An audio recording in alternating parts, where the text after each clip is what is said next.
Bien, hola. En este video vamos a retomar lo que dijimos como una de las características principales de la literatura, que es la creación. Recuerden, literatura, creación, estética. Creación porque el autor crea un mundo de fantasía, no forzosamente relacionado con la realidad, en donde puede ocurrir lo inimaginable y que por eso la literatura no es comprobable y que además debemos hacer el pacto de credibilidad con el autor, el cual significa que desde la primera palabra hasta el último yo voy a creer que todo lo que ocurre en ese texto literario es verdad, verdad en ese mundo. Bien. Hoy les voy a leer un pequeño cuento. Es un cuento que pertenece a la literatura antigua de la India. Este cuento se encuentra en una obra titulada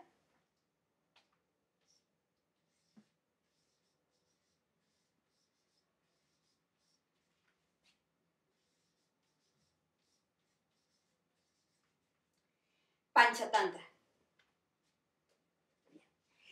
El Panchatantra es una colección de cuentos. Es muy antiguo. De hecho, estos cuentos son los primeros de la historia de la literatura mundial. Lo cual significa que si alguien les pregunta quién inventó los cuentos como género, pues fue la India. Fue la India con esta obra titulada Panchatantra, donde se encuentran estos relatos. Bien. Ahorita les voy a leer un cuento titulado La serpiente y las ranas. Recuerden que todas estas lecturas ustedes las van a tener y que por lo tanto pueden no nada más oír mi lectura, sino leer ustedes junto conmigo. Bien. La serpiente y las ranas.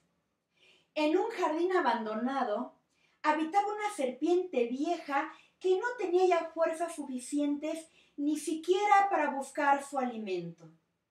Se dejó caer a la orilla de un estanque y allí permaneció inmóvil. Una rana la vio, se le acercó y le dijo: ¿Por qué permanecéis quieta sin buscar vuestro alimento? Amiga mía, le respondió la serpiente, seguid vuestro camino, porque la historia de un desgraciado como yo no es interesante para nadie. Aquella respuesta picó la curiosidad de la rana, y ésta suplicó a la serpiente que le refiriese sus infortunios. En Brahmapura, dijo la serpiente, vivía un sabio brahmán. Impulsada por la malignidad, mordí cierto día al hijo de aquel brahmán. Joven de 20 años, poseedor de todas las virtudes. Viendo muerto a su hijo, el anciano brahmán se desmayó de dolor y cayó al suelo. Todos sus parientes fueron a asistirlo y uno de sus amigos le dijo: es preciso que hayáis perdido la razón para lamentaros así, hermano mío, porque la muerte no es más que la continuación de la vida, y la misma vida y todo lo que nos sucede en el curso de los años no es más que vanidad perecedera. ¿A dónde están ahora aquellos señores del mundo con sus ejércitos y acompañamientos? Solamente la tierra queda hoy como testigo que acredita su ausencia. ¿No vemos nosotros mismos que nuestro cuerpo se desvanece por instantes? diríase que se disuelve como una vasija de barro mal cocido en la que se hubiera puesto agua. Lo mismo que en el océano, dos trozos de madera se encuentran y al instante se apartan después que se han juntado. Así, en el mundo, los seres vivos no se reúnen más que para separarse. Buscar solidez en las relaciones de esta vida es lo mismo que pretender hallar consistencia en una burbuja de agua. Desde la primera noche de su estancia en el seno de su madre, el ser nacido de raza de hombres va derecho hacia su muerte. Así como los ríos siguen su curso y no retroceden a su punto de origen, las noches y los días transcurren sin cesar y se llevan la vida de los mortales. Calmad pues vuestro dolor y alejad de vuestro espíritu cualquier pensamiento aflictivo. Al oír aquellas palabras, el Brahmán se levantó como un hombre que despierta de un sueño penoso y exclamó: mi casa es ahora un infierno para mí. No quiero habitarla por más tiempo y voy a retirarme a un bosque. La dicha es para quien se va del mundo. Lo que se llama dicha no lo es. La palabra dicha nos ha sido dada solo como remedio para aliviar al afligido, lo mismo que se da a respirar el perfume del loto a un niño que llora. El Brahmán entonces me maldijo y exclamó: a partir de hoy llevarás las ranas a tu espalda. Esa es la causa de que yo me halle bajo el peso de la maldición de un Brahmán y por lo que permanezco aquí para llevar ranas de una parte a otra. La rana fue seguidamente a contar aquella aventura a la reina de las ranas, la cual se acercó y se subió encima de la serpiente. Entonces la serpiente empezó a arrastrarse penosamente. La reina le dijo: ¿por qué no vas más deprisa? Princesa, respondió la serpiente, la falta de alimento me ha hecho perder mis fuerzas. Pues bien, respondió la reina, come ranas. Te lo ordeno. Es un gran favor el que me concedéis, dijo la serpiente, y se comió una tras otra todas las ranas. Cuando vio que ya no quedaba ninguna en el estanque, se comió a la reina. Es un cuento en donde la ficción es evidente, las ranas y las serpientes no hablan. En la realidad, no. Y si yo quiero saber cómo se comportan las serpientes y las ranas en el mundo que nos rodea, pues tendré que acudir a textos de zoología. Y un biólogo que yo le diga, es que la rana y la serpiente se dijeron, el biólogo diría, estás loco, los animales no hablan. Ah, en el mundo real no, pero resulta que yo leí un cuento que pertenece a una obra de la antigua India titulada la obra del Panchatantra, y en este cuento, pues como es literatura, las ranas y la serpiente hablan. Ahora, ¿qué ocurre en este argumento, en este mundo creado por el autor? Es una serpiente que está muy vieja. Ya no se puede mover para conseguir su alimento.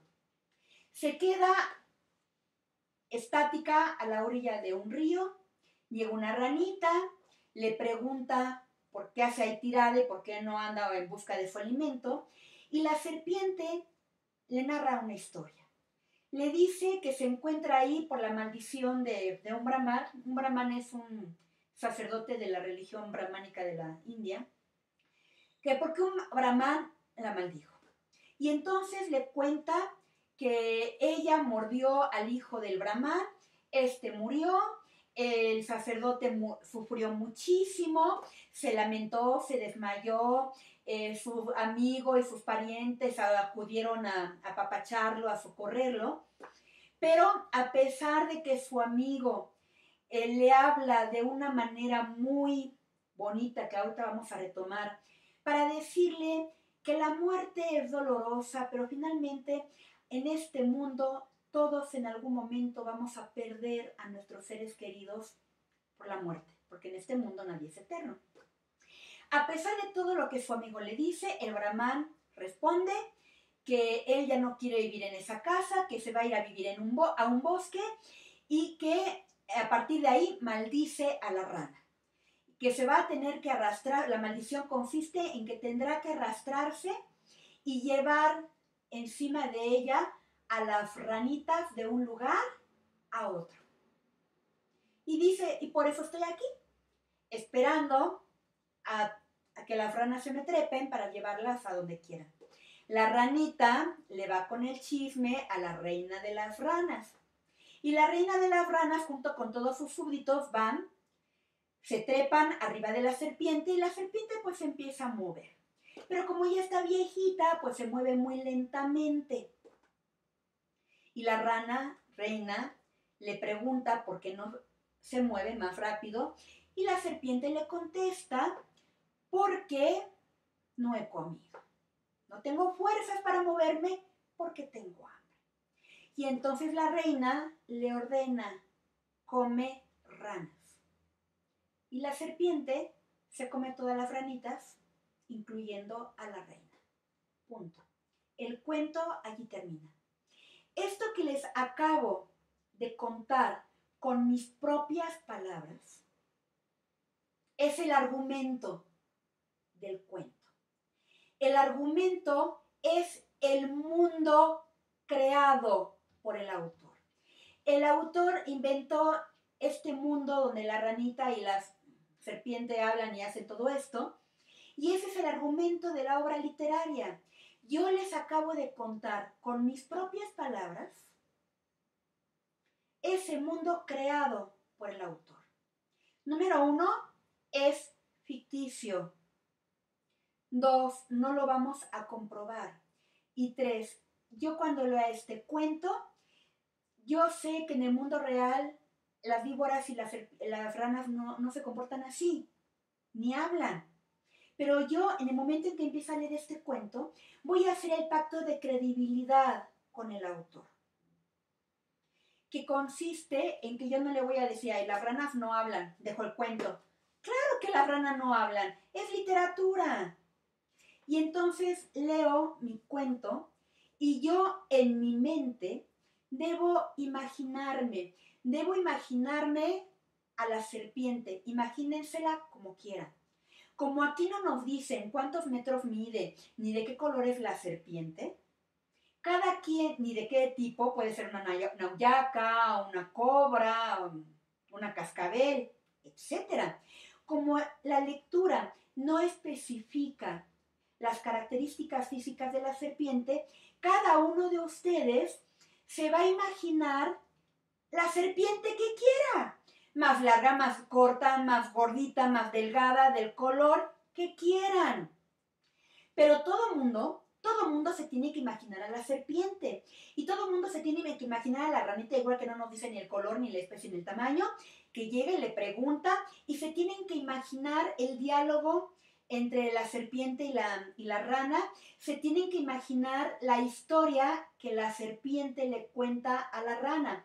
Este cuento tiene algo muy especial. Tenemos un cuento dentro de otro cuento.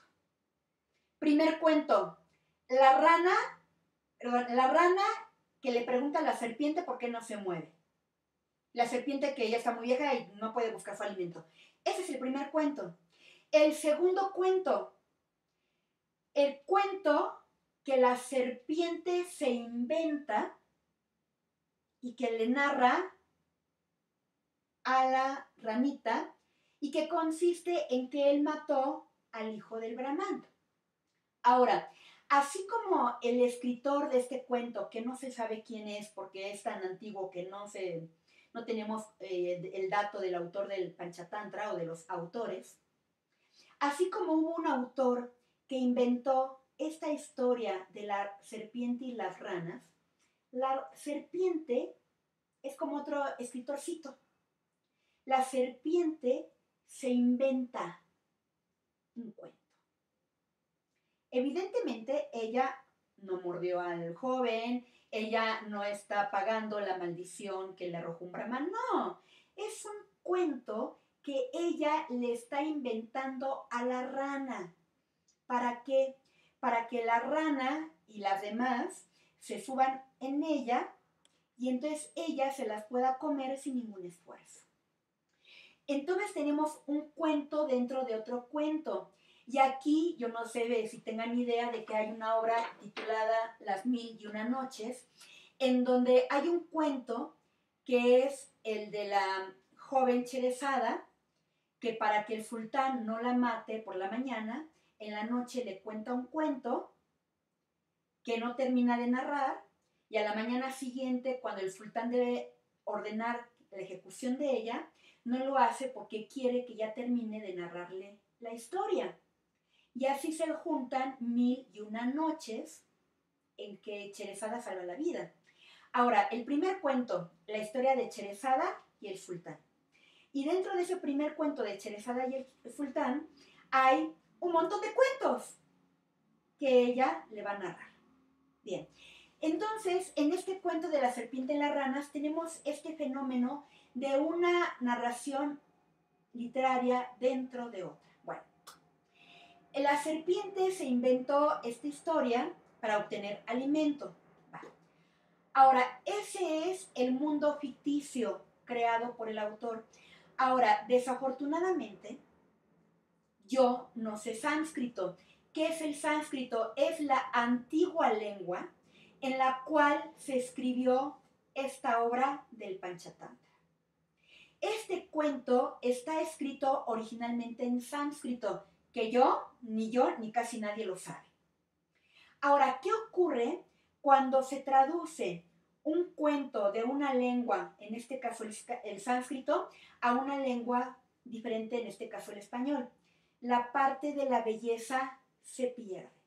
Cuando leímos este cuentito de Nos han dado la tierra, como este cuento se escribió en español, la belleza no se pierde. Juan Rulfo escribió comparando las piedras del lecho del río con huevos enormes de dinosaurio. La belleza no se perdió. Esa comparación entre la piedra y el huevo de dinosaurio no se perdió porque Juan Rulfo escribió en español y yo lo estoy leyendo en español.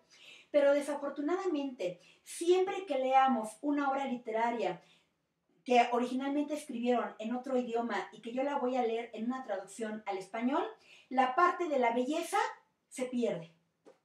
Únicamente nos quedamos con la parte ficticia. El cuento es bastante bonito, pero digamos que la parte estética de la lengua sánscrita pues se perdió. Se perdió al traducirla al español. Ahora, este cuento nos va a servir para ejemplificar algo. En el apunte que les mandé de la definición de literatura, hay una parte que dice, la literatura es ficción. Sí.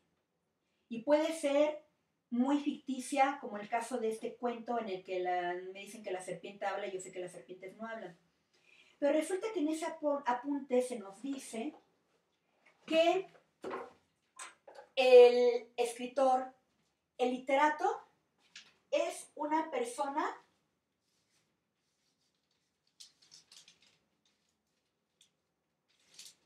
lúcida. El escritor, el literato, es la persona más lúcida que hay. Busquen en el diccionario qué significa lúcido. Alguien que ve claro. Alguien a quien es imposible engañarlo. Una persona lúcida es la más inteligente que hay. Y la persona que es capaz de que a través de su inteligencia descubrir lo que para los demás está oculto. El escritor es la persona más lúcida que hay. Vamos a traducirlo que absolutamente nadie puede engañar a un literato. Al 99% de los mortales nos engañan de mil maneras. Al literato, no. Por ejemplo, les voy a dar un ejemplo. Estamos en una sociedad que enaltece la juventud. La juventud para esta sociedad es lo máximo. No se acepta la vejez, el deterioro natural. Debido a eso, esta sociedad a nivel mundial, tenemos demasiados productos de belleza, cremas que anuncian en todos los lugares. Para los que tienen más dinero, cirugías plásticas, pues para que nos operemos y no se nos vea el paso del tiempo. Porque tenemos esa ilusión de que podemos detener la juventud y evitar que la vejez llegue. Y pues resulta que, oh sorpresa, hay gente que gasta muchísimo dinero, tanto en aceites, en cremas, lociones, etc. Algunos más en cirugías plásticas. Y con el tiempo se dan cuenta que ni la cirugía plástica detuvo el envejecimiento. Que a lo mejor no tienen arrugas. Sí, a lo mejor Camilo VI no tuvo arrugas o María Félix no tiene arrugas. Y no les puedo hablar de los actores actuales porque no los conozco. Tal vez no tengan arrugas, pero se ven como momias. Se ven como momias completamente estiradas, como si fueran de cartón. Porque ni el mejor cirujano puede detener el paso del tiempo. Bien, ese es un engaño con el que vive gran parte de la sociedad actual. Por eso cuando a la gente se le pregunta, ¿cuántos años tienes? O no la decimos o nos quitamos edad. De hecho, se critica a una persona que sin ningún miramiento dice, tengo 55 años.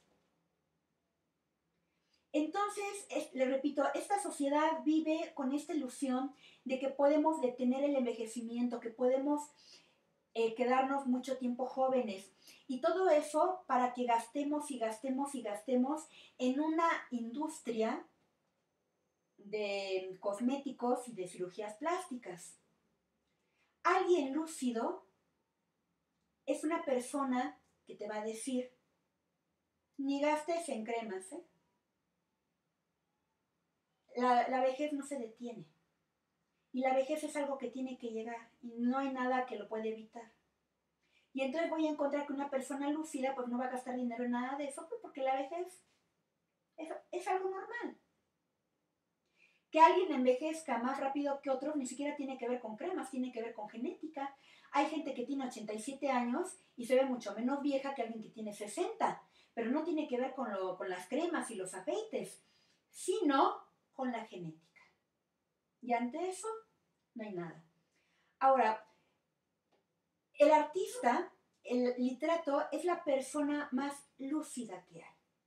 Luego, aquí vamos a entrar a la definición más compleja de la literatura. Toda obra literaria es ficción. Esa ficción es el argumento de este cuento que les acabo de narrar. Pero este mundo ficticio es un disfraz. Es un disfraz para que el autor me dé el mensaje que realmente le interesa. Y ese mensaje no es ficticio. Ese mensaje que todo literato me da en su obra literaria es un mensaje acerca del mundo en el que vivimos y acerca de la terrible problemática que nos rodea, que puede ser una problemática política, religiosa, moral, existencial, de la que quieran.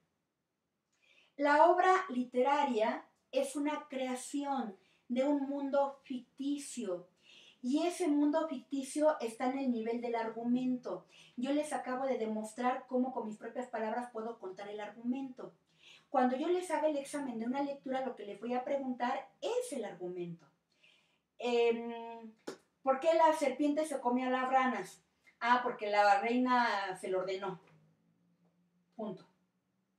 Pero la obra literaria es mucho más compleja. Yo les decía, es muy complicada. No nada más es compleja por lo ficticio y por lo estético.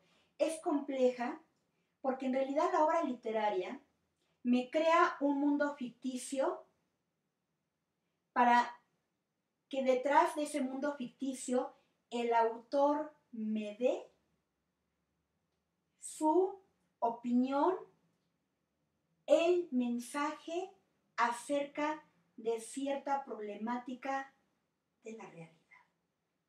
De tal manera que hasta la obra literaria más ficticia siempre nos dará mensajes acerca del mundo real.